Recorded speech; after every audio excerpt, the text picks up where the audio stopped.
मैं हरीश राजपूत, कारपेंटर। हाँ हाँ, आइए आइए।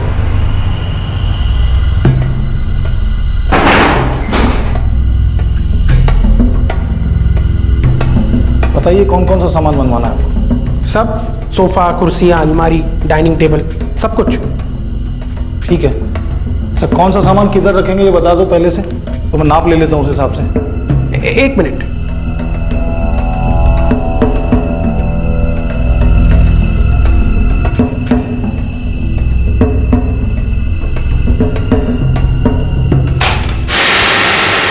लगता है बल्ब फ्यूज हो गया। एक जाल बिछाया गया। हरीश राजपूत को पहले काम के बहाने से बुलाया गया, फिर रोशनी गुल हुई और अंधेरे में शायद एक जुर्म को अंजाम दिया गया। हरीश ने उस दरवाजे को खटखटाया तो सही, लेकिन जो अंदर जाने के बाद उसके साथ होने वाला था, बदकिस्मती से वो उसकी दस्तक सुन नहीं पाया। रात को खाना खाने के बाद करीबन 9:20 के आसपास वो घर से निकले। जब वो घर पे वापस नहीं आए तो कोई 11:30 के बाद से मैंने लगातार कई बार उनको फोन किया। इसी बीच रेखा ने मुझे बुलाया हरीश को ढूंढने के लिए।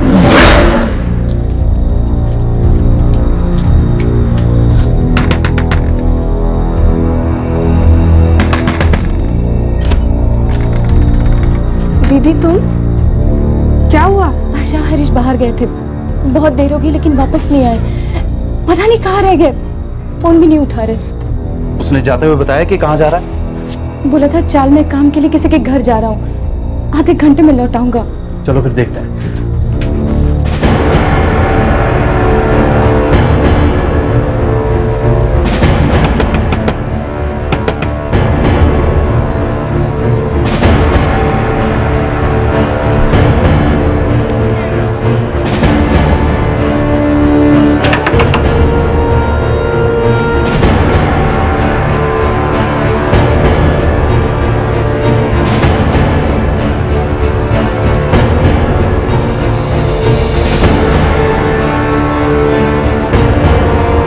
पीछे की तरफ देखिए ना, मैं यहाँ देखता हूँ। अरे रंजीत, हरीश भाई का पता चला? अरे अखिलेश, मैंने सारे घर देख लिए लेकिन हरीश का कुछ पता नहीं चला। बाजू वाली चौल पे चल के देखते हैं, हो सकता है रेखा ने गलत सुना। हाँ आओ।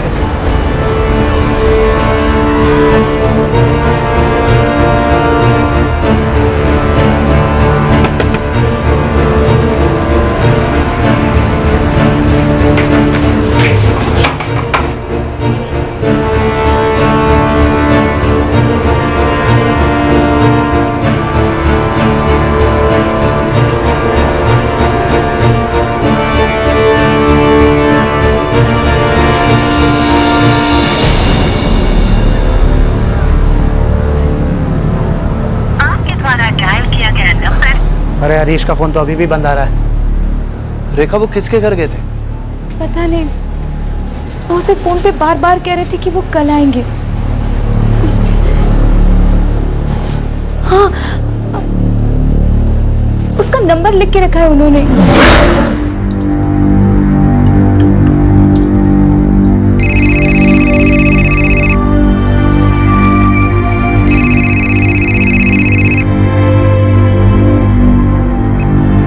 हेलो हरीश जी, आप आए नहीं फिर? हाँ, कौन बोल रहा है? शाम को फोन पे बात हुई थी ना आपसे, काम के लिए। यहीं आपके चौल में रहता हूँ। अच्छा ठीक है, मैं कल आता हूँ आपके पास। आप नंबर दीजिए ना अपना, 1 मिनट।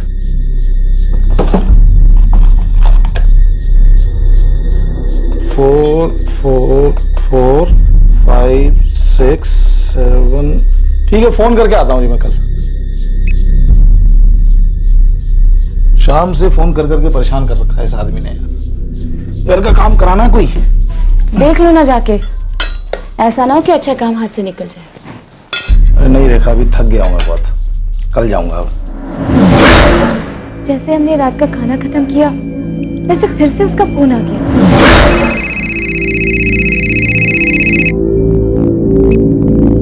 हेलो,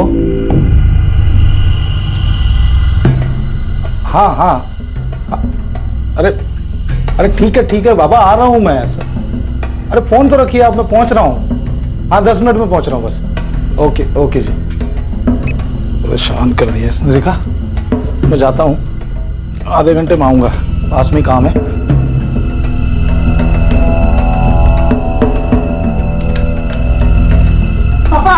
हाँ बेटा। मैं भी चलो साथ में। नहीं नहीं बेटा, रात हो रही है, तुम सो जाओ, सुबह स्कूल जाना है ना। चलो आता हूँ आधे घंटे में।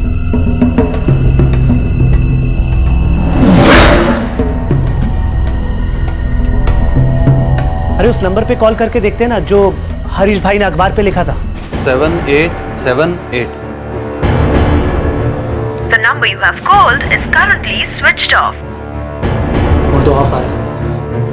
मैंने भी ये नंबर लगा कर देखा था, तभी भी ये नंबर बंद था। मुझे तो कुछ गड़बड़ लग रहा है। तो चलो पुलिस के पास चलते हैं। सब मेरी बीवी आशा रेखा की छोटी बहन है, और ये अखिलेश, ये हमारे पड़ोसी हैं। रेखा जी, आपके पति हरीश राजपूत पेशे से कारपेंटर है ना? जी, वो ठेका लेकर काम कराते हैं। उनका एक पार्टनर भी है, विनोद कोलते।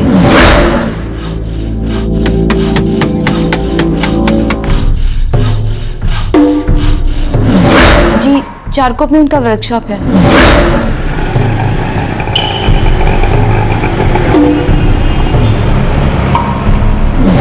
ये पार्टनर विनोद कोलते हैं, उसका नंबर बोलिए। जी,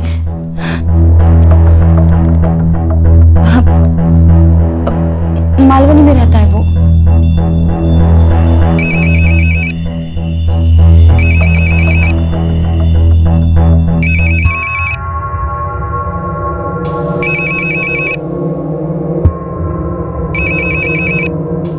हेलो, पीएसआई मुड़े बोलते हैं, जोगेश्वरी पुलिस स्टेशन। हरीश राजपूत कहाँ होगा अभी?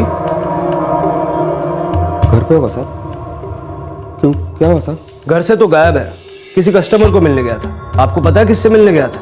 नहीं सर, दुकान से तो शाम को ही निकल गया था घर के लिए, लेकिन उसने कुछ बोला नहीं किसी कस्टमर को मिलने जा रहा है।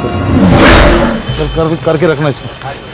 ठीक है, आराम से ये देख ले। चल चलता हूँ मैं। हाँ, अपना साइड टेबल का देख लेता हूँ, और सोफे का काम तो फॉर्म आने के बाद ही शुरू होगा। तू निकल, मुझे रुकना पड़ेगा। हाँ, ये शोकेस का काम करवाता हूँ, पहले ही लेट हो चुका है। हाँ, अच्छा तू जल्दी जल्दी कर, नहीं तो ग्राहक सर पे बैठेगा। चल जल्दी कर। साहब, यही लास्ट बात हुई थी मेरी, किसी को मिलने जाना है, ऐसा तो कुछ बोला नहीं था उसने। ठीक है, देखिए, आपके पति किसी काम में फंस गए होंगे, हम कल सुबह तक उनका इंतजार करते हैं। ऐसा कभी नहीं हुआ, रात को तो वो कभी काम ही नहीं करते हैं। फिर भी हमें सुबह तक तो इंतजार करना ही होगा। हम उनकी तलाश तब शुरू कर पाएंगे जब हमें उनका और वो दूसरे नंबर का कॉल रिकॉर्ड मिलेगा, और उसमें वक्त लगेगा। क्या पता तब तक शायद वो खुद ही घर चले आए।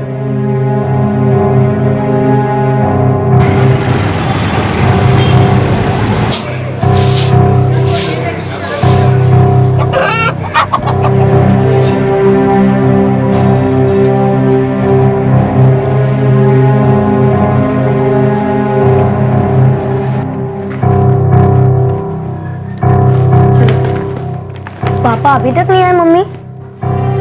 हाँ बेटा, पता नहीं क्या हुआ, कहाँ फंस गए। चलो चलो।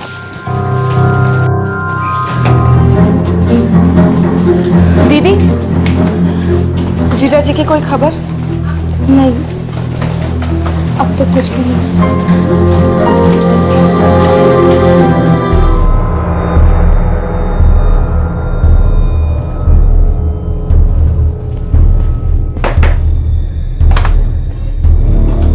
अखिलेश, कुछ पता चला? अभी हरीश भाई के यहाँ गया था तो घर तो बंद है। रेखा और आशा कुणाल और विशाल को बस स्टैंड छोड़ने गई, पर अभी तक कुछ नहीं पता चला है। पता नहीं हरीश भाई भी ऐसे कहाँ चले गए यार। सर, अभी अभी हरीश की पत्नी का फोन आया था, वो अब तक घर नहीं पहुंचा। और सर हाँ, फोन रिकॉर्ड्स आ गए। हरीश के फोन का लास्ट लोकेशन चौली दिखा रहा है। और वो दूसरा नंबर जिससे हरीश को फोन आया था? ये रहा सर, 44467878। सर ये नंबर ठीक 2 दिन पहले 9 अक्टूबर को एक्टिवेट करवाया गया था। सिर्फ 2 दिन पहले? कुछ तो गड़बड़ है। और सर इस नंबर से सिर्फ 2 नंबरों पर बातचीत हुई है। जाहिर सी बात है, एक नंबर तो हरीश राजपूत का होगा, और दूसरा नंबर? ये रहा सर, 4447499379, किसी महेंद्र कुमार का है। और ये नंबर 44456787, जिस नंबर से हरीश को आखिरी बार कॉल गया था, ये सिम किसके नाम पर है? दिनेश शर्मा करके कोई है सर, प्रीपेड सिम है। बाकी डिटेल्स जल्दी मिल जाएंगी। इस महेंद्र कुमार को देख लो जरा, उसे इस दिनेश शर्मा के बारे में जरूर पता होगा।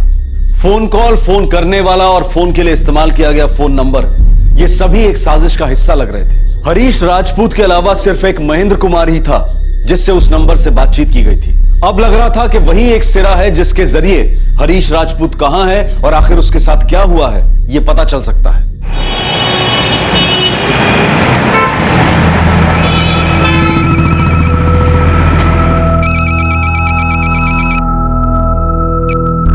हेलो, महेंद्र कुमार, जी बोल रहा हूँ। आप कौन? पीएसआई मुड़े, जोगेश्वरी थाना। जी क्या बात है सर? मैं आपके यहाँ हूँ या आप थाने आ रहे हैं? लेकिन बात क्या है सर? ये हरीश राजपूत कहाँ है? ये हरीश राजपूत कौन है? मुझे नहीं पता सर।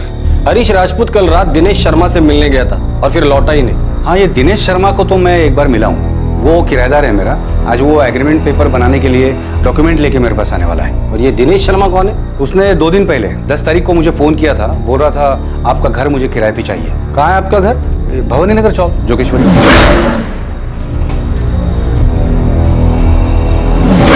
भवानी नगर चौक? ये तो वही चौक है जहाँ हरीश राजपूत का घर है। लेकिन ये हरीश राजपूत कौन है? चलो मेरे साथ। चलिए।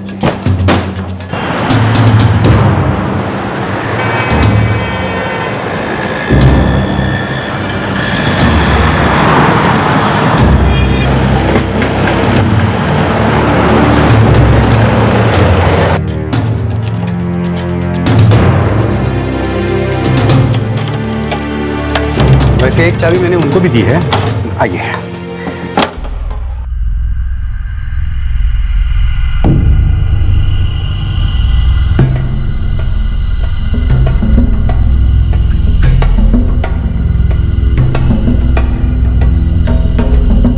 तब मुझे पता चला कि वो बेच रहा है तो मैंने खरीदा था। कुछ भी नहीं मिला सर, पूरा घर खाली है। ये दिनेश शर्मा तुम तक पहुंचा कैसे? ये घर मैंने किराए पे देने के लिए एक इन्वेस्टमेंट के हिसाब से खरीद रखा था। तो कुछ लोगों को किराए के लिए बोल रखा था। किसको बोल के रखा था? ये ब्रोकर लोगों को। और अभी 10 अक्टूबर को ये दिनेश शर्मा ने मुझे कॉल किया था।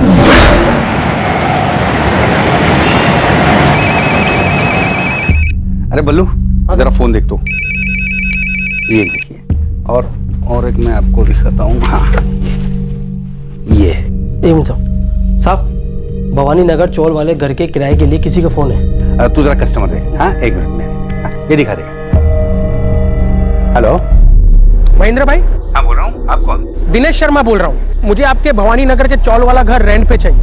आपको किसने बताया था? ऐसे तो कोई नहीं, मुझे तो बस एक ब्रोकर के उधर से पता चला। ठीक है, 40,000 रुपये डिपॉजिट है और 7,500 रुपये किराया। चलेगा? आज से ही मुझे चाहिए। नहीं, ऐसे तो मुश्किल है। क्या है ना, पहले पेपर वर्क करना पड़ेगा। महेंद्र भाई, मैं मुश्किल में हूँ जरा। पहले वाला घर मुझे आज ही खाली करना है। डिपॉजिट और 1 महीने का भाड़ा एडवांस में मिल जाएगा। मैं उसके बाद ही शिफ्ट करूंगा। डॉक्यूमेंट्स 1 दिन में दे दूंगा। पेपर वर्क पूरा हो जाएगा महेंद्र भाई, पक्का। ठीक है, ऐसा कीजिए, पैसा लेके आप मेरे गोरेगांव वेस्ट वाली दुकान पे आ जाइए, स्टेशन के पास ही एकदम। ठीक है?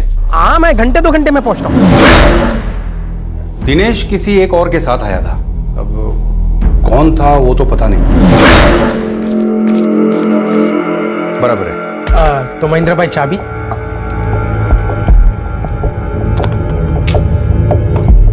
डुप्लीकेट चाबी है मेरे पास, लेकिन वो मैं तुमको तभी दूंगा जब पेपर वर्क पूरा हो जाएगा। कोई बात नहीं महेंद्र भाई, मैं डॉक्यूमेंट परसों तक ले आऊंगा। यहीं आकर दे जाऊंगा। ठीक है, चलिए फिर मिलते हैं परसों। मिलते हैं। आज आने वाला है वो। यही घर रेंट पर लेने के पीछे कोई खास वजह होगी। ये घर हरीश राजपूत के घर के करीब है।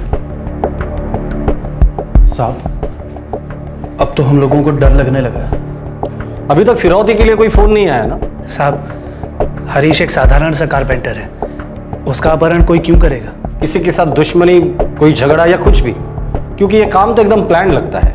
नहीं साहब, छोटा सा परिवार है हमारा। जितना था उसी में सब्र था हमें।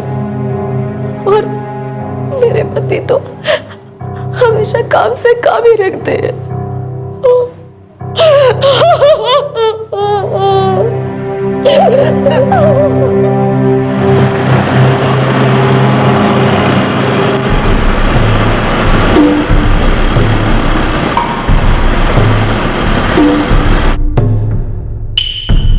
सभी थाने में भिजवा दो, हर एक फाइल चेक करो। Yes sir.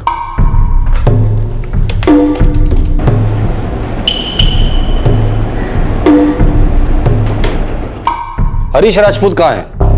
साहब सच में पता नहीं है मुझे, और ये दिनेश शर्मा कौन है ये भी नहीं जानता मैं। उसका नाम पहले कभी नहीं सुना है साहब। तुम्हारी हरीश से क्या दुश्मनी थी? कभी झगड़ा हुआ था क्या उसके साथ? नहीं साहब, ऐसा कुछ नहीं है। हरीश और मैं पार्टनर है, हम लोगों का धंधा भी ठीक चल रहा है, तो दुश्मनी का सवाल ही नहीं है। हम लोग एक फैमिली जैसे है साहब। फैमिली में तो प्रॉब्लम खड़ा होता है ना। कहाँ है वो? क्या किया उसके साथ? किडनैप किया? मार डाला? अरे बोलना, बोल। साहब क्या बोल रहे हो साहब? सच कह रहा हूं साहब, मैं ऐसा सपने में भी नहीं सोच सकता। मेरा यकीन करो साहब।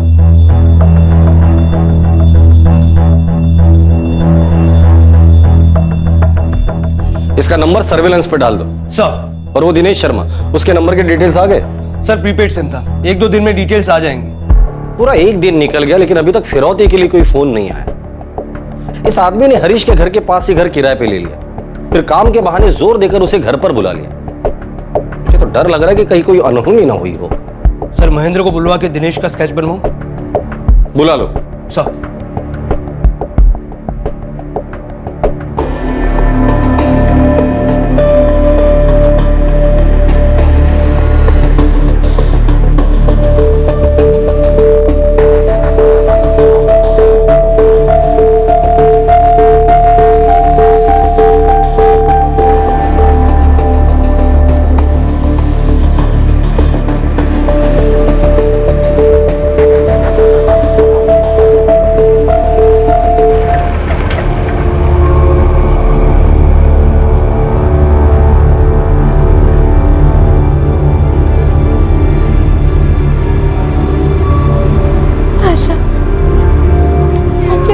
चले गए वो।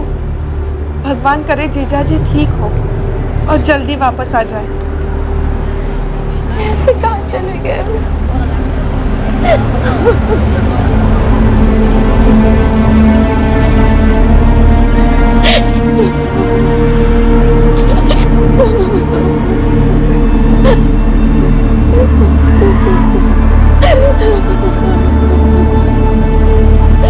उस रात को गुजरे अब 2 दिन हो चुके थे। हरीश राजपूत जो एक कारपेंटर था, उसे उस रात काम के लिए एक फोन आया था और तब वो घर से बाहर निकला, लेकिन अब तक उसकी कोई खोज खबर नहीं थी। आखिर वो था कहां? क्या उसके यूं गायब हो जाने के पीछे कोई साजिश थी? अगले दिन सूरज के निकलते ही इस सब से पर्दा उठा।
गोरेगांव पुलिस को नाले के पास एक लाश मिली है। बॉडी का हुलिया हरीश राजपूत से मेल खाता है। अभी कहां है बॉडी? हॉस्पिटल में। चलो।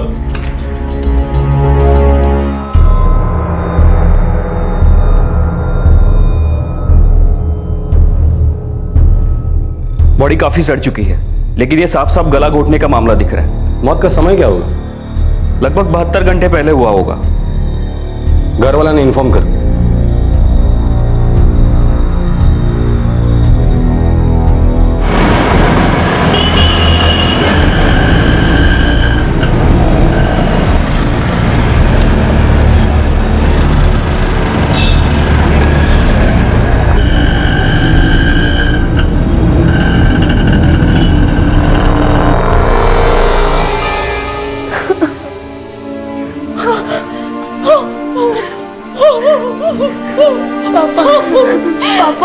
हम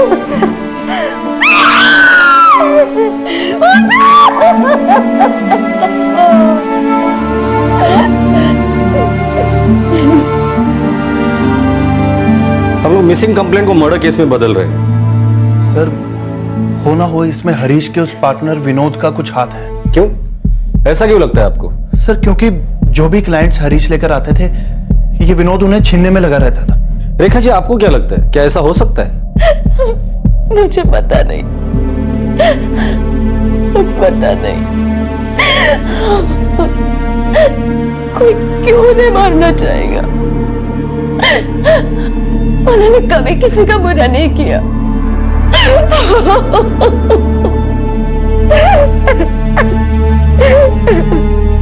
साहब, अब क्या बोलूं साहब? मैंने आपको पहले ही बोला था कि हम लोगों के बीच में कोई दुश्मनी नहीं थी। पिछले 3 साल से हम लोग पार्टनर थे। लेकिन हरीश तो अब रहा नहीं, मतलब उसके सारे क्लाइंट्स अब तुम्हें मिल जाएंगे। साहब, मुझे क्लाइंट्स की कमी नहीं है। भगवान का दिया बहुत काम है मेरे पास। हम लोग पार्टनर ही इसीलिए बने थे कि काम का बोझ बांट सके। वो मेरा अच्छा दोस्त था साहब, मैंने ऐसा बिल्कुल नहीं किया। तो फिर तुम्हारे हिसाब से ये सब कौन कर सकता है?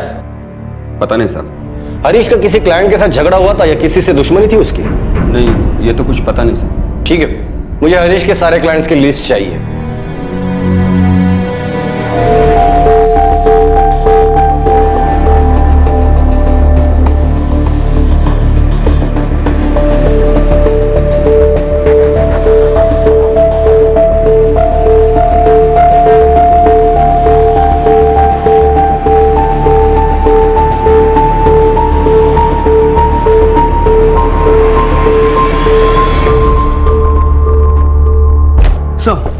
स्केच साफ नहीं है। दरअसल महेंद्र दिनेश शर्मा से सिर्फ एक ही बार मिला था, जब वो पैसे देने आया था।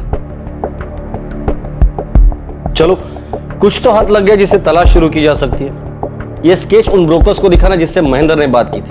इस दिनेश शर्मा को महेंद्र के घर की इंफॉर्मेशन उन्हीं में से किसी ने दी होगी। सर, और हाँ, वो सिम कार्ड के पेपर्स का क्या हुआ जिसका इस्तेमाल वो दिनेश कर रहा था? सर, कल तक हमारे हाथ में होनी चाहिए। वो सेलफोन कंपनी जरा देर लगा। सबके कॉल रिकॉर्ड के डिटेल्स निकाल।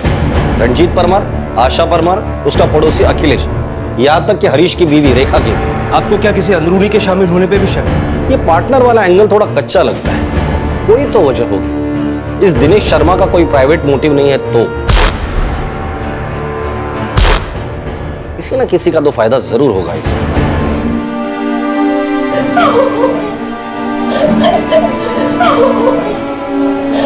राम नाम सत्य है, राम नाम सत्य है, राम नाम सत्य है, राम नाम सत्य है, राम नाम सत्य है, राम नाम सत्य है, राम नाम सत्य है।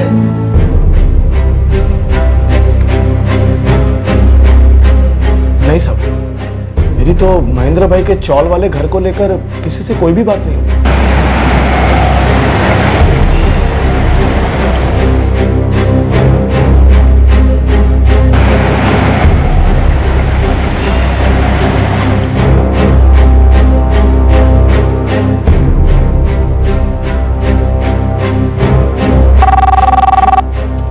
जोगेश्वर प्रसन्न मुळे बोलतो।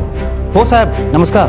उत्तम, एक काम करो, हर एक थाने में फैक्स करवाओ। सारे कॉन्ट्रैक्ट किलर्स और हिस्ट्री शीटर्स के रिकॉर्ड निकलवाओ।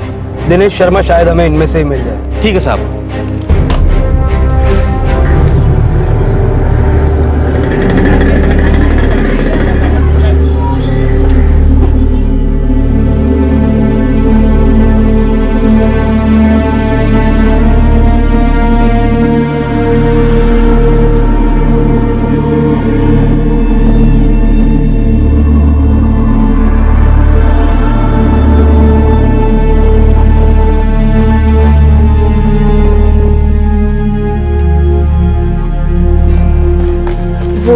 पुलिस से कुछ पता चला?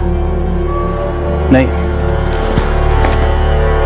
अभी तक तो कुछ नहीं।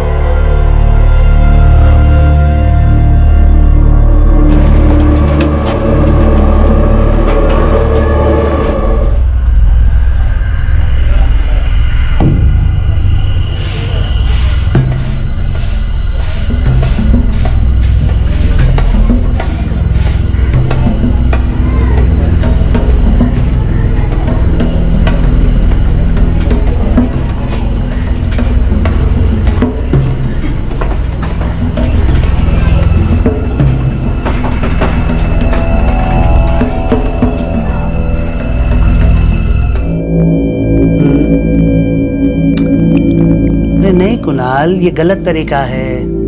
देखो, कल क्या बताया था कि जब ये नहीं जाता है नंबर तो यहाँ पर लगाते हैं डेसिमल और ये आता है 0 कैरी। ठीक है, कल बताया था ना तुम्हें, तुम फिर भूल गए। हाँ, वो निकल गया दिमाग से। चलो कुछ नहीं होता, फिर से करो। हाँ, ये लो जी, शुक्रिया।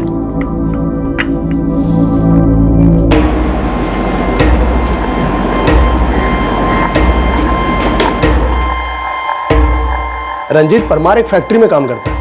रंजीत से किसी बात पे झगड़ा हो, ऐसी तो कोई बात दिखाई नहीं देती साहब। ये दो औरतें रेखा और आशा दोनों बहनें ही हैं ना? हाँ साहब, दोनों बहनें हैं, पर उन पे भी शक जाए ऐसी कोई बात नहीं साहब। और ये हरीश और रेखा, इन दोनों के बीच कोई झगड़ा लफड़ा? अरे नहीं साहब, ऐसा कुछ होता तो कान को हवा लगती। और वैसे भी चाल वाले कुछ बोलते नहीं उनके बारे में। और वो उनका पड़ोसी अखिलेश, उसका क्या? पढ़ा लिखा आदमी है वो। बोले तो चाल के बच्चा लोग को ट्यूशन व्यूशन देता है साहब, और किसी फाइनेंस कंपनी में एजेंट है वो। उसकी कोई बात या उस पर कोई शक? मेरे को तो नहीं लगता साहब। शादीशुदा आदमी है, वाइफ एमपी में उसके होम टाउन में रहती है और माँ बाप को बराबर पैसा भी भेजता है। तो फिर किसने और क्यों मरवाया हरीश को? कोई तो वजह होगी। और ये दिनेश शर्मा कौन है और इस वक्त कहाँ है वो? सर, दिनेश शर्मा का कोई क्रिमिनल बैकग्राउंड नहीं है, सारे थाने चेक करवाओ। तो इसे क्या बाहर से बुलाया था? अरे नहीं साहब, मेरा मतलब मेरे को नहीं लगता साहब। हरीश राजपूत कोई बड़ा आदमी थोड़ा ना साहब कि उसके वास्ते बाहर गांव से किसी को सुपारी दे के बुलाया जाए। फिर आखिर ये मर्डर हुआ क्यों? कोई ना कोई तो सिरा जरूर छूट रहा है। Excuse me sir.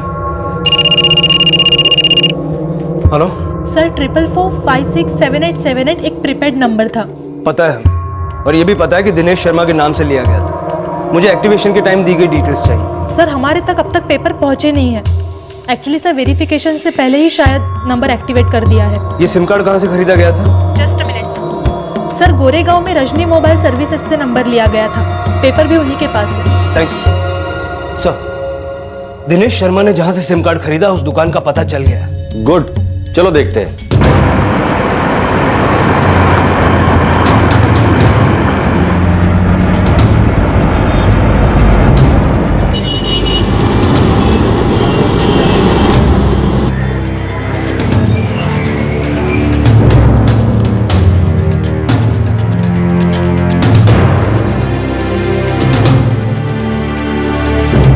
सर, ये सिम कार्ड 9 अक्टूबर को बिका था।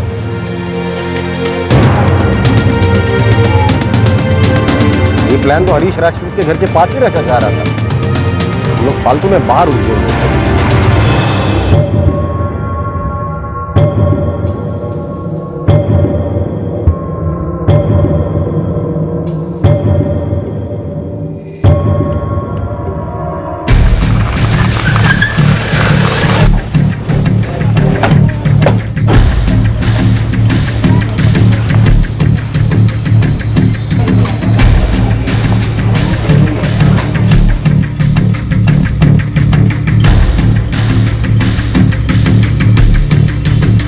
सर, ये तो रंजीत परमार का घर।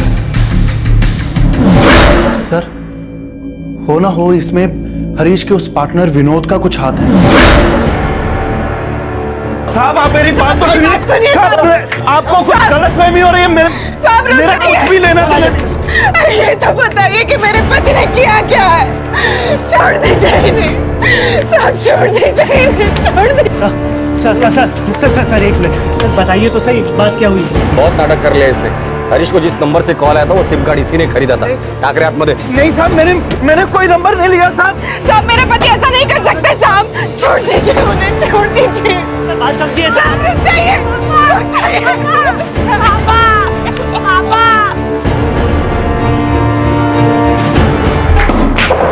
साहब, मैंने कुछ नहीं किया साहब। रंजीत, तुम्हारे साली का पति हरीश राजपूत क्यों मारा उसे? साहब, आप लोगों को गलतफहमी हो रही है साहब। मैंने किसी को नहीं मारा। चल मानता हूं कि तूने नहीं मारा। किससे मरवाया? दिनेश शर्मा से? नहीं साहब, मुझे कुछ समझ में नहीं आ रहा है कि आप लोग मेरे पीछे क्यों पड़े हैं। क्योंकि सिम कार्ड हासिल करने के लिए तुम्हारे रेशन कार्ड का इस्तेमाल हुआ है। इसमें दिनेश शर्मा का नाम फर्जी तरीके से डाला गया है। या तो ये दिनेश शर्मा तुम्हारा साथी है या तो ये नाम मनगढ़ंत है। इस हत्या के पीछे असली खिलाड़ी तुम ही हो। नहीं साहब, भगवान कसम साहब, मैं कुछ नहीं जानता। और इस सब में मेरा राशन कार्ड कहां से आ गया मैं नहीं जानता। इस सब में मेरा कुछ लेना देना नहीं है साहब।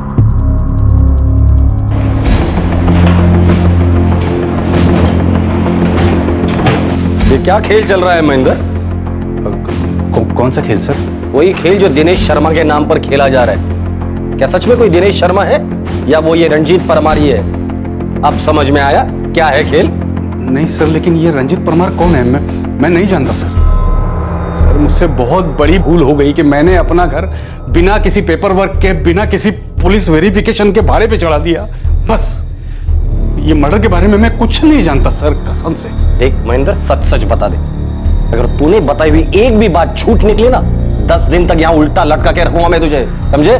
साहब मैं अपने बीवी बच्चों की कसम खा के बोल रहा हूँ, मैंने जो कुछ भी कहा है सच ही कहा है। सर एक ही सवाल पूछ पूछ के थका दिया, लेकिन रंजीत परमार ने टूटने का नाम नहीं लिया। मुझे लगता है वो भी गलत लपेटे में आ रहा है। पॉसिबल है, ये आदमी मुझे इतना चालाक लगता नहीं। अगर ये इतना शातिर होता तो एटलीस्ट खुद का राशन कार्ड यूज नहीं करता सिम खरीदने के लिए। पर सवाल ये है कि हरीश राजपूत को मारने के लिए कोई इतनी बड़ी साजिश क्यों रचेगा? मुझे नहीं लगता ये रंजीत परमार शामिल है इसमें। छोड़ दो उसे। सर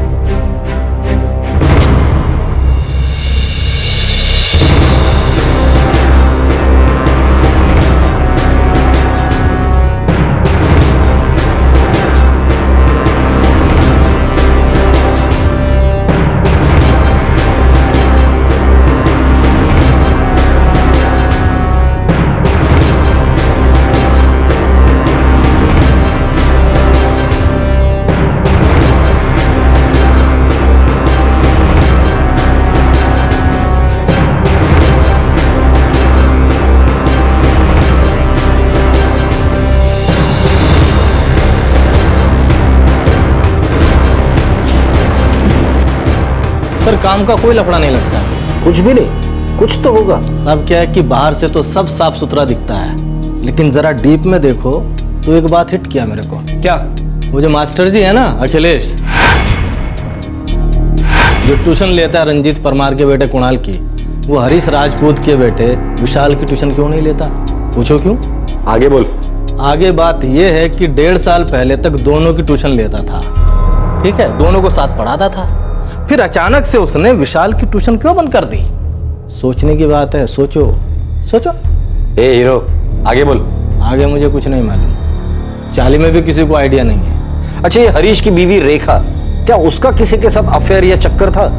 तो पक्का बोलना तो मुश्किल है। वैसे हो सकता है हरीश का लफड़ा हो किसी के साथ, उसकी पत्नी का भी चक्कर हो सकता है। अखिलेश सिंह, इसके बारे में सब कुछ पता करो। इसका आगा पीछा, इसका बैकग्राउंड, ये कहां से आया, क्योंकि अभी तक हमें सिर्फ इसके काम के बारे में पता है। सर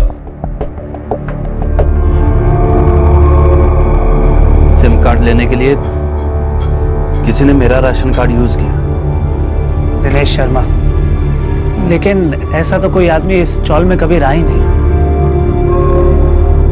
महेंद्र भाई ने कहा तो था कि उसने एक दिन पहले ही घर किराए पे लिया था।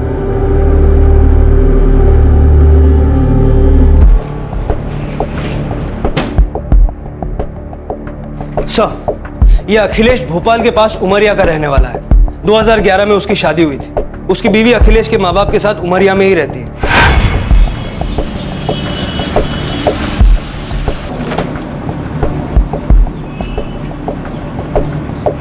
अखिलेश ग्रेजुएट है, बैंकों के लिए सेल्स एजेंट का काम करता है और ट्यूशन लेता है। 1.5 साल पहले हरीश राजपूत के बेटे विशाल की ट्यूशन लेना उसने बंद किया था।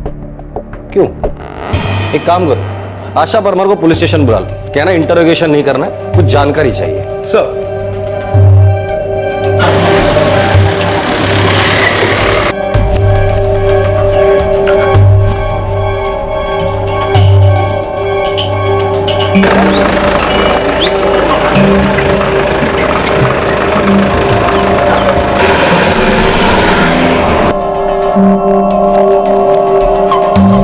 क्या बता सकती है कौन है दिनेश शर्मा? पता नहीं साहब, इससे पहले मैंने ये नाम कभी सुना ही नहीं। आशा परमार, आप और आपकी बहन रेखा परमार काफी सालों से पास पास रहते हैं ना? जी 11 साल हो गए। मतलब विशाल और कुणाल के पैदा होने से पहले? जी। और ये अखिलेश कितने सालों से चाल में रहता है? लगभग 4 साल हो गए। आशा, ऐसी कोई वजह होगी जिसके लिए अखिलेश हरीश को मार डाले? पता नहीं, क्या मालूम, पर आप ऐसे क्यों पूछ रहे हैं? 1.5 साल पहले तक अखिलेश हरीश के घर में विशाल और कुणाल को पढ़ाता था। फिर अचानक हरीश ने विशाल की ट्यूशन बंद करा दी। क्यों? पहला लिखो ratio of 15 seconds to 1 minute लिखो। ठीक है। दूसरा सवाल है 1 मीटर टू 60 सेकेंड्स। 6 लिखो। 6 लिखो। मैं सच में नहीं जानती, पर हाँ, एक दिन अखिलेश ने अचानक विशाल को पढ़ाना बंद कर दिया। वो सिर्फ कुणाल को ही पढ़ाता था। इसके बारे में मैंने रेखा से पूछा तो उसने बोला कि विशाल को ट्यूशन की जरूरत नहीं है, वो अपनी पढ़ाई खुद कर सकता है। आशा, सीधा सा सवाल पूछ रहा हूँ, सीधा सा ही जवाब दे रहा हूँ। क्या कभी अखिलेश और हरीश के बीच में झगड़ा हुआ था? मैं नहीं जानती। क्या अखिलेश और रेखा के बीच कुछ था? मैं क्या पूछ रहा हूँ इसका मतलब समझते हो तुम? साहब प्लीज, आप मेरी बहन के बारे में ऐसा मत बोलिए। ठीक है, तुम जा सकती हो। Thank you. जी। मुझे जाकर उस अखिलेश को लेकर आना, इससे पहले कि ये उसे मिलकर कुछ बताए।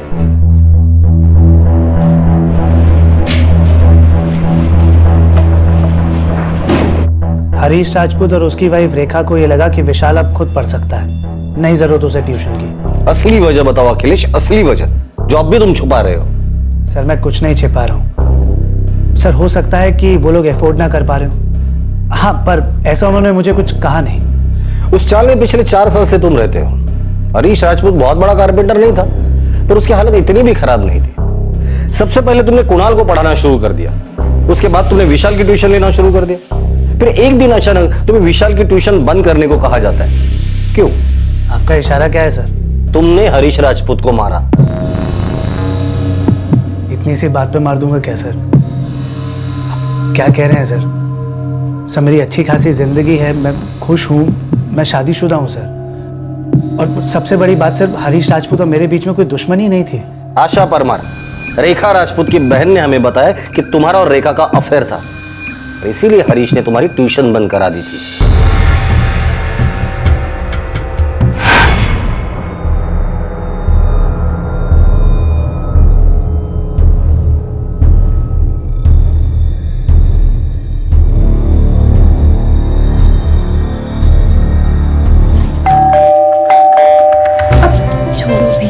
अखिलेश जल्दी आओ। हाँ बस छोड़ो।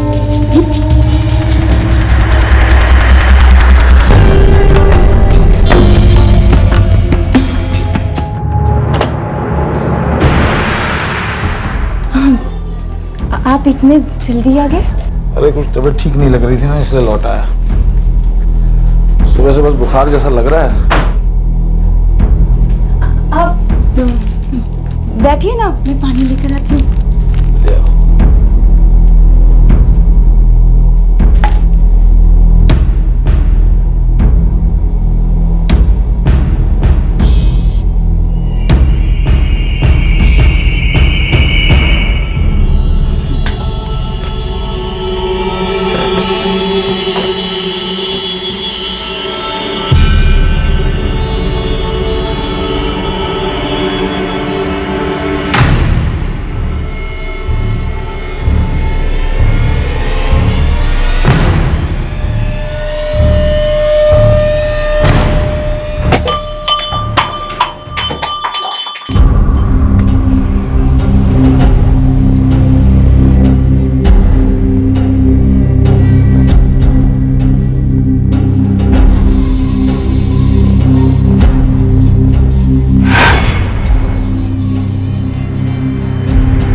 मैं सही बोल रहा हूं ना मिस्टर अखिलेश?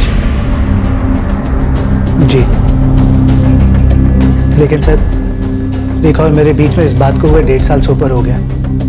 उसके बाद मैंने शादी भी कर ली सर, और जब से हरीश को हमारे बारे में पता लगा है तब से रेखा और मेरे बीच में कोई रिलेशन नहीं है। गुड गुड, बोलते रहो बोलते रहो। मैंने अंधेरे में तीर छोड़ा था, तुक्का मारा था। अब तुम सच बोलने लगे हो, वरना तुम्हें ट्यूशन से निकालने की कोई वजह ही समझ में नहीं आ रही थी, और तुम कुणाल को अभी भी पढ़ा रहे हो। इसका मतलब रंजीत और आशा तुम्हारे और रेखा के अफेयर के बारे में जानते ही नहीं। सर रेखा और मेरे बीच में ये सब हुआ, बहुत पुरानी बातें हो गई। बल्कि मैंने जो किया उस बात का मुझे बहुत गिल्ट भी, और मैंने हरीश से इस बात की माफी भी मांगी थी। फिर मैं गांव गया, मैंने शादी की, और सर उसके बाद हरीश और मेरे बीच में कोई कड़वाहट नहीं बची। यही तो हमारा शक है। ये दिनेश शर्मा कौन है? सर मैं किसी दिनेश शर्मा को नहीं जानता। मैं हरीश राजपूत, कारपेंटर। हाँ हाँ, आइए आइए।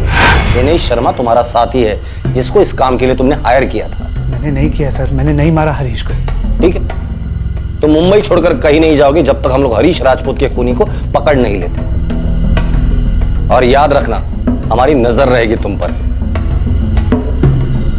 चाहे तुक्का ही सही, लेकिन जांच पड़ताल का निशाना एकदम सटीक लगा था। इस हत्या में निजी कारणों की बू आ रही थी और पुलिस ने इस निजी कारण का अंदाजा ठीक ठीक लगा लिया था। हरीश राजपूत की पत्नी रेखा और उनके पड़ोसी अखिलेश के बीच का अफेयर। लेकिन अब भी अखिलेश और रेखा के इस हत्या में शामिल होने के कोई साफ साफ सबूत नहीं मिल पा रहे थे कि जांच अपने मकाम, अपने एंड तक पहुंच पाती।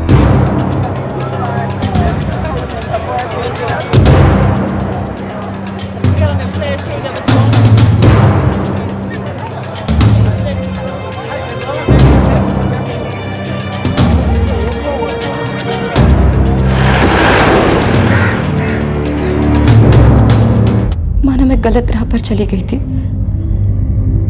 लेकिन मैं अपने पति का खून नहीं कर सकती। मैंने अपनी गलती बहुत जल्दी महसूस कर ली थी। मैं अपने पति और बेटे से बहुत प्यार करती हूँ साहब। रेखा, जब तक हम लोगों ने खुद ये बात ढूंढ कर नहीं निकाली, तुमने हमें कभी कुछ बताया नहीं इस बारे में। क्योंकि ये सब बीती बातें थी जिनको छोड़े बहुत वक्त हो गया था, लेकिन इन बातों का मेरे पति के खून से कोई लेना देना नहीं है। फिर हरीश राजपूत के मर्डर का किस चीज से लेना देना है, तुम ही बता दो। मुझे नहीं पता, एकदम नहीं पता। हाँ, मैं भटक गई थी। हाँ, मैंने अखिलेश से प्यार किया था। हाँ, उन्होंने हमें रंगे हाथ पकड़ लिया था। उन्होंने मेरे साथ बहुत सख्ती की थी, लेकिन वो बहुत भले आदमी थे साहब। देखो, अगर तुम मुझे छोड़ना चाहती हो तो जा सकती हो। मैंने सपने में भी नहीं सोचा था कि तुम मुझसे इतनी नाखुश हो जाओगी कि दूसरे आदमी का सहारा ढूंढने लगोगी। मुझे माफ कर दो हरीश, ऐसा नहीं चाहती थी। मेरी ऐसी सोच बिल्कुल भी नहीं थी। तुम्हारी क्या सोच है ये मुझे नहीं पता, लेकिन अगर तुम उसके साथ जाना चाहती हो तो जा सकती हो। विशाल को संभाल लूंगा मैं। अगर तुम्हें लगता है कि तुम उस आदमी के साथ खुश रह सकती हो तो जाओ, खुश रहो। लेकिन एक बार सोच लो कि तुम्हारा ये संबंध परिवार को तबाह कर रहा है। जरा विशाल के बारे में सोचो जरा, क्या सोचेगा वो कि उसकी मां ने अपने इश्क में उसके बाप को छोड़ दिया, शादी तोड़ दी। कितना प्यार कर पाएगा वो तुमको, सोचो एक बार।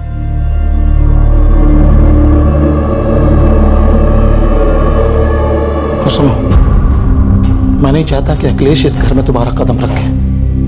मैं फिर कह रहा हूं, अगर तुम उसके साथ जाना चाहती हो तो जा सकती हो, लेकिन अगर मेरे साथ रहना है तो मेरे पीठ पीछे ये सब नहीं चलेगा। और अगर दोबारा ऐसा हुआ तो सीधे तलाक दूंगा तुम्हें मैं, याद रखना।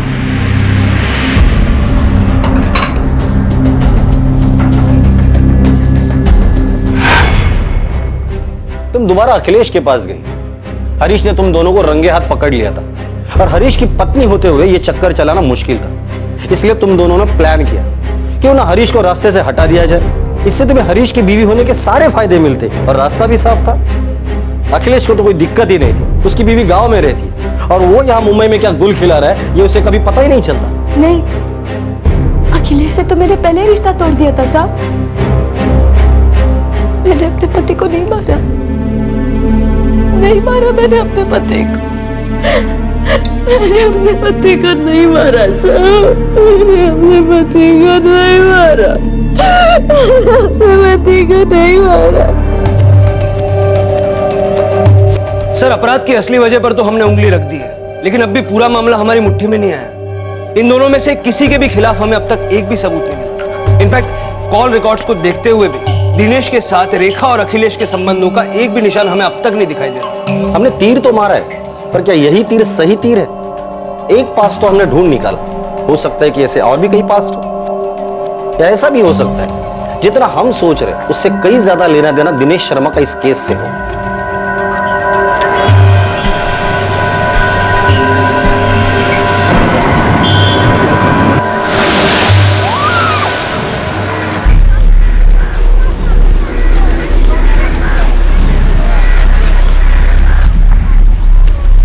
मैं कल निकल रहा हूँ। शादी दिसंबर में है ना? हाँ, लेकिन मैं कोई रिस्क लेना नहीं चाहता। पुलिस उधेड़-बुन में, और मैं नहीं चाहता कि वो सब समझ पाए। तो तुम्हें क्या लगता है, मुझे भी निकलना चाहिए? नहीं, पुलिस तुम तक कभी नहीं पहुंच पाई।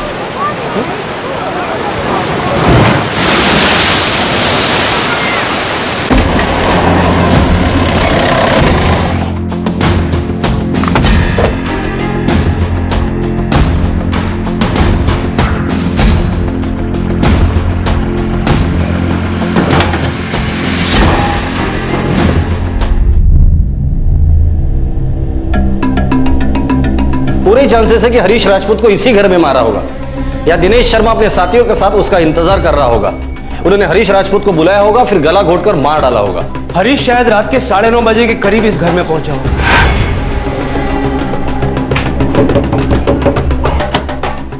मैं हरीश राजपूत। और फिर रात 11:30 के आसपास रेखा ने यह बात अपनी बहन आशा, उसका पति रंजीत और पड़ोसी अखिलेश को बताई होगी। आशा हरीश बाहर गए थे, बहुत देर हो गई लेकिन वापस नहीं आए। और फिर इन सब ने मिलकर हरीश राजपूत को ढूंढना शुरू कर दिया होगा।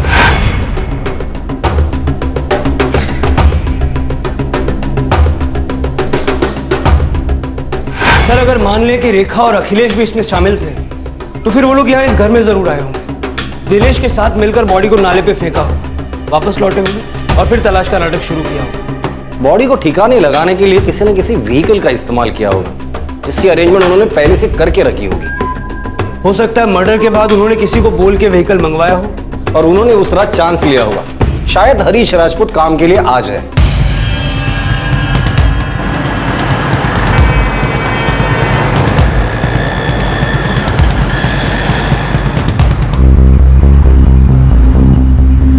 दिन के ट्रैफिक में हमें यहां पहुंचने के लिए आधा घंटा लग गया। रात के वक्त तो उन्हें 15 मिनट भी नहीं लगे होंगे, और काम हो गया होगा। अखिलेश या रेखा को मैसेज मिल गया होगा कि काम हो गया, और उन्होंने झूठी खोज का नाटक शुरू कर दिया। अगर ऐसा हुआ है तो किसी न किसी तरीके से तो कम्युनिकेट किया होगा। हरीश का सेलफोन और दिनेश शर्मा ने जो सिम कार्ड इस्तेमाल किया था, दोनों सिम कार्ड बंद किए जाने के पहले आखिरी लोकेशन चौल दिखा रही है। तो सर, इसका मतलब यह है कि इस मैसेज को कम्युनिकेट करने के लिए किसी और ही सेलफोन का यूज किया। सारे रिकॉर्ड्स निकालो। 11 अक्टूबर 2012 की रात चाल से लेके इस जगह तक जितने भी कॉल्स रात के 9:30 और 11 के बीच हुए, सबके रिकॉर्ड्स निकालो। मेरे ख्याल से ज्यादा नहीं होनी चाहिए।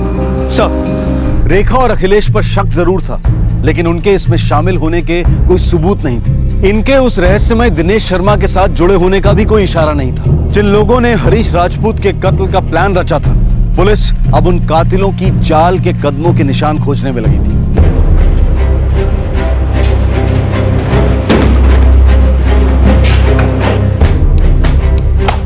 11 अक्टूबर 2012 रात 9:30 से 11 के दौरान चौल से नाले के इलाकों के बीच करीब 5,500 सिम एक्टिव थे।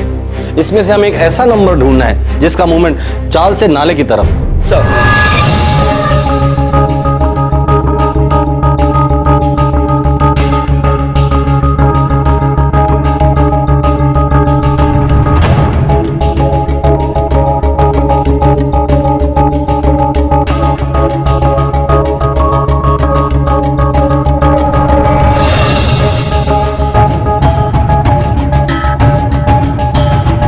एक नंबर मिला है मुझे जिसका एग्जैक्ट मूवमेंट चाल से नाले की तरफ है। 444-333-245। तुक्का मारा है, हो सकता है मछली की आंख पे भी लग जाए। इस नंबर की सारी डिटेल इंफॉर्मेशन निकालो। सर,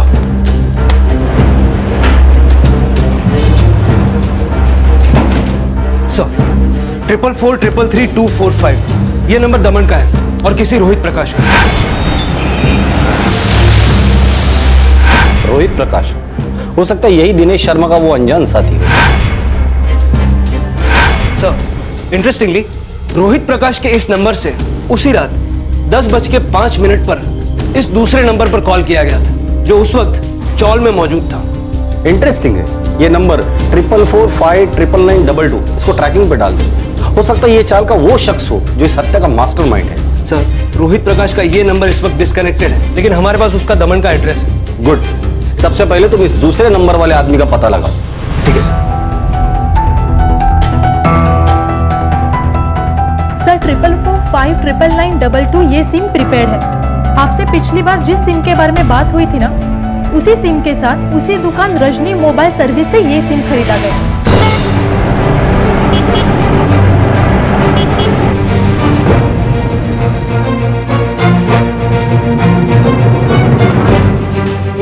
सर ये सिम कार्ड भी उसी एड्रेस प्रूफ पर दिनेश शर्मा ने ही खरीदा था।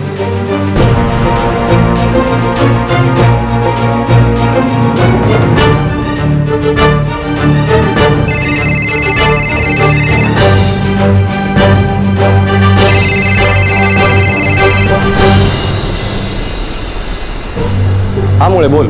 सर ये दूसरा वाला सिम भी दिनेश शर्मा के नाम पर है और रंजीत परमार के एड्रेस प्रूफ पर ही खरीदा गया था। ग्रेट। मतलब सारी गुत्थी इस दिनेश शर्मा के आसपास ही घूम रही है, जो सब जगह, पर कोई नहीं जानता कि असल में है कहाँ, या असल में है भी या नहीं। क्या हो सकता है कि दिनेश शर्मा सिर्फ नाम इस्तेमाल किया है इस मर्डर के मास्टरमाइंड और एग्जीक्यूटर में, जो शायद दो अलग अलग लोग हैं। सर मुझे लगता है कि इस गुत्थी की चाबी अगर किसी के पास है तो वो है रोहित प्रकाश। मुड़े हमें दमन चलना होगा।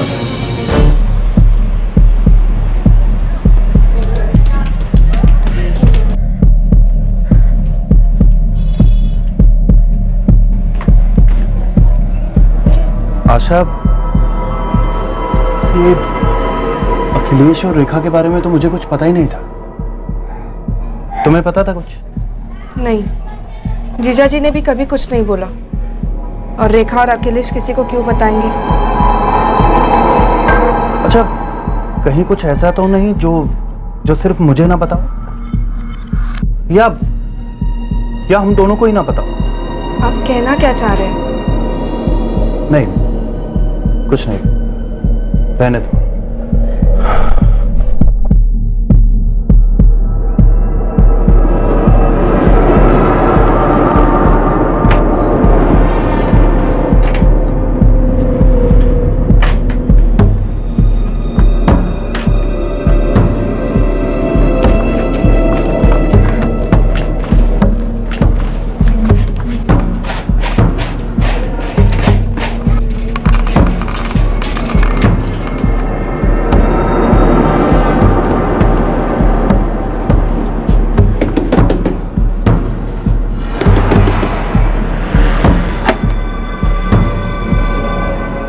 तुमने तो नहीं मारा हरीश को? नहीं, मैंने नहीं मारा किसी को।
G3 कॉल रिकॉर्ड्स के मुताबिक रोहित प्रकाश का घर यही है।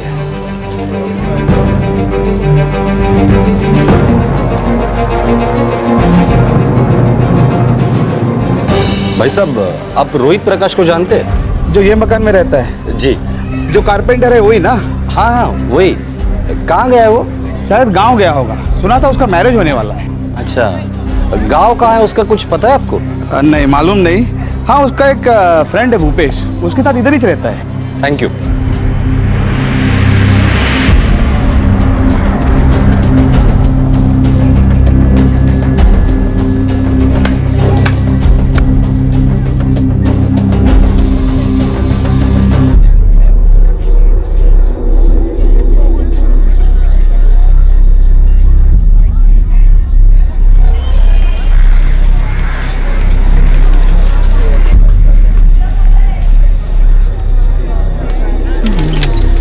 भूपेश जी, हमें रोहित से मिलना है। कहाँ है रोहित?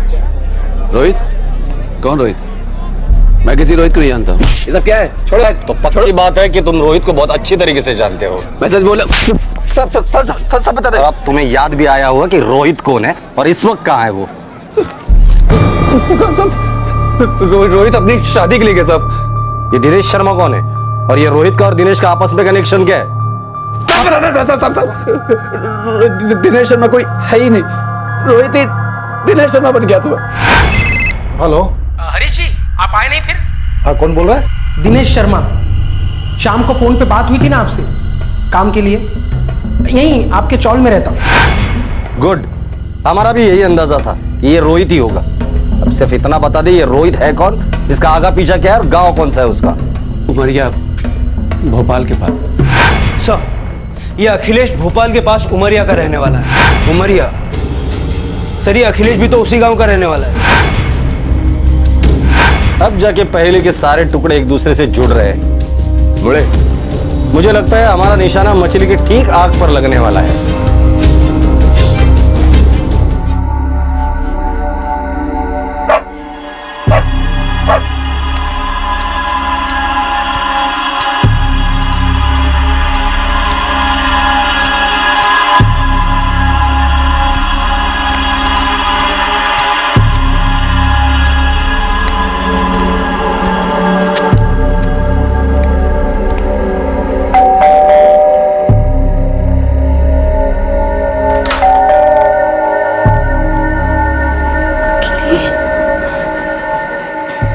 क्या चाहिए तुम्हें?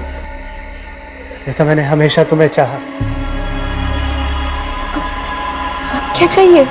मैंने ये सब जो किया तुम्हारे लिए तो किया है। क्या? तुमने मेरे पति को मार डाला?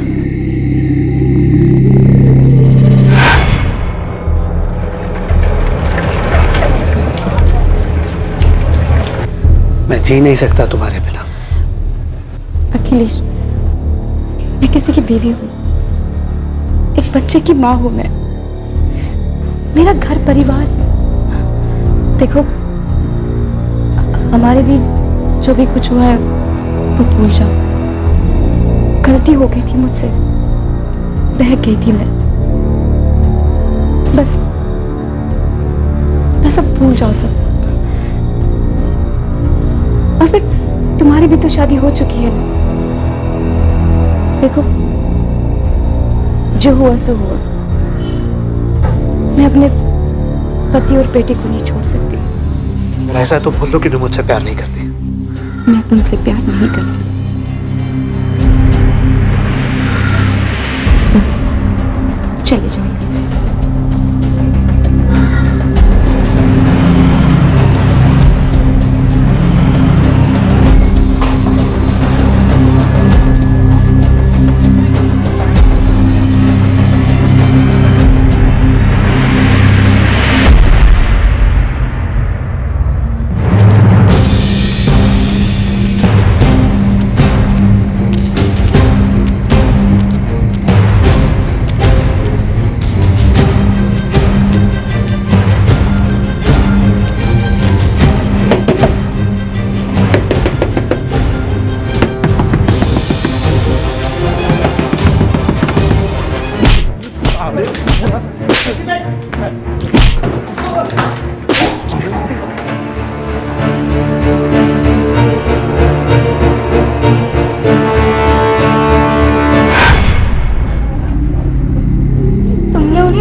मैं सहन नहीं कर पाया।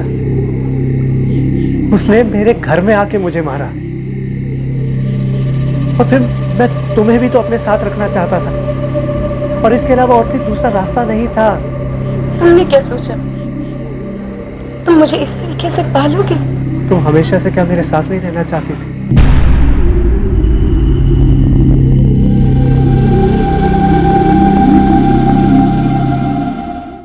तुम्हें क्या लगा था तुम्हारा जुर्म कभी पकड़ा नहीं जाएगा? क्या सोच लिया था हरीश को मारकर उसकी बीवी तुम्हारी हो जाएगी? बदला लेना था मुझे उससे, बेइज्जती का पाठ पढ़ाना था। अरे मास्टर था, बच्चों को पाठ पढ़ाते रहता ना तो तेरी इज्जत बची रहती थी। इतने साल बच्चों को जो पाठ पढ़ाया था खुद उससे तूने कुछ सीखा? मुझे रेखा से शादी करनी थी।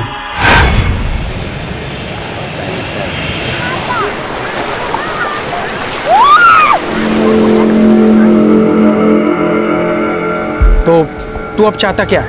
बदला, बेइज्जती का बदला, और वो भी ऐसा कि उसकी 7 पुश्तें याद रखे। कुटाई करते कमीने की। मुझे रेखा से शादी करनी। तुम शादीशुदा हो? करनी पड़ी माँ बाप के लिए, लेकिन प्यार मैं रेखा से करता हूँ। लेकिन तुमने तो बोला था कि रेखा तुम्हारे साथ रहना नहीं चाहती। जब तक हरीश उसके साथ है वो कैसे रहेगी बेचारी? तो तू चाहता है कि हरीश रास्ते से हट जाए।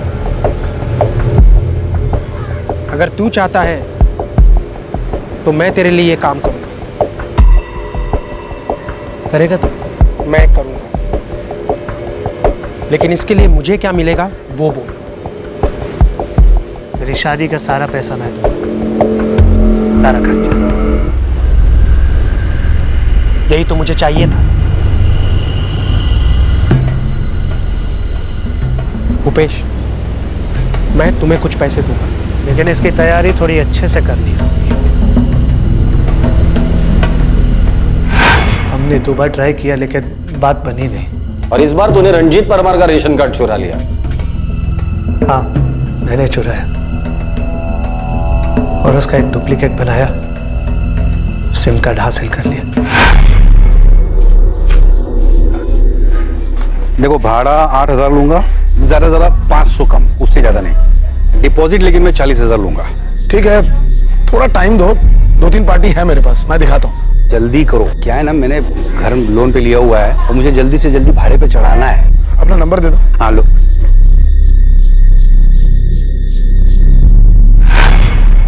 दिनेश शर्मा के नाम के सिम कार्ड मेरे पास आ गए। फिर रोहित ने महेंद्र को फोन किया उसी रात और हरीश राजपूत को बुला के उसका काम कर डाला।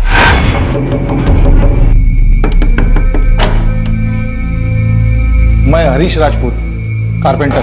हाँ हाँ, आइए आइए।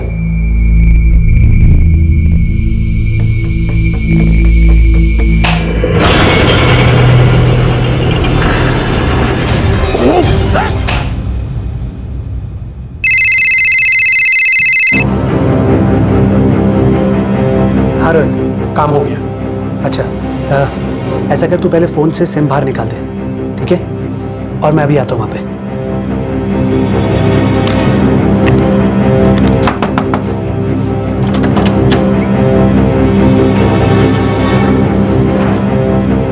चिल्लाए तो नहीं ना? नहीं, हमने मौका ही नहीं दिया। ठीक, निकलते हैं फिर, लेकिन इसे बाइक पे ले जाना होगा। बाइक में चलाऊंगा, तू और मैं इसको अपने बीच में रखेंगे, ठीक है? और भूपेश, तू बाइक पे हमें फॉलो करना, ठीक है? मगर हमें सावधान रहना होगा। चिंता मत कर, मैं अंदर वाली गली का एक रास्ता जानता हूँ, सीधा नाले पे निकलता है। आधे घंटे में निकलते हैं, तब तक रोड्स भी खाली हो जाएंगी।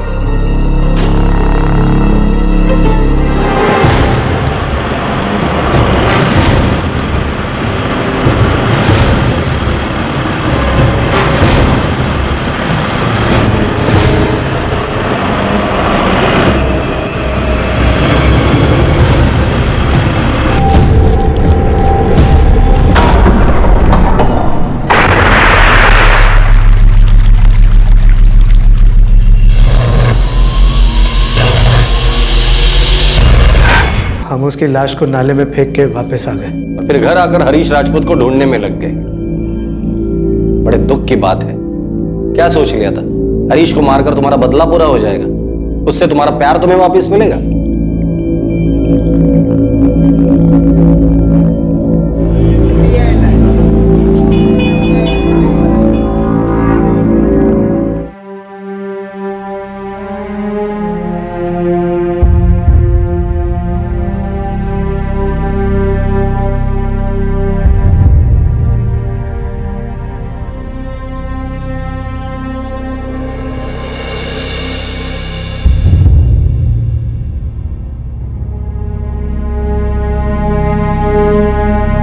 रोहित प्रकाश को उसके गांव में खोजकर पकड़ लिया गया।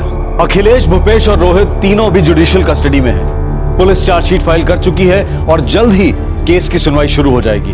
बदले की भावना और हासिल ना हो सके प्यार की दीवानगी ने एक आदमी को संगीन जुर्म की तरफ धकेल दिया, जिससे कई मासूम लोग तबाह हो गए, टूट गए। जिस औरत के लिए वो तरसता था, उसी औरत का बेटा अनाथ हो गया। उसकी अपनी पत्नी की जिंदगी एक ऐसा पति पाकर बर्बाद हो गई जिसे उसकी जरा भी परवाह नहीं थी। जब आप हदें पार कर जाते हैं, तब सीमा में रहना नामुमकिन हो जाता है। ऐसा नहीं है कि गुस्सा आना स्वाभाविक नहीं है, किसी के लिए आकर्षण होना स्वाभाविक नहीं है, लेकिन इनके परिणाम अक्सर हर कोई जानता है। माना कि दीवानगी, जुनून, पैशन एक इंसानी अभिव्यक्ति है, लेकिन इसके परिणाम में जो अपराध होते हैं वो अक्सर एक बड़ी हैवानी छाप छोड़कर जाते हैं। आपसे फिर मुलाकात होगी क्राइम पेट्रोल दस्तक में एक और नए केस के साथ। तब तक अपना ख्याल रखें, सुरक्षित रहें और याद रखें, किसी की जान लेकर हम अपनी समस्याओं का हल नहीं पा सकते हैं। जय। इस तरह के और भी एपिसोड देखने के लिए हमारे चैनल को सब्सक्राइब करें और बेल आइकन दबाना ना भूलें।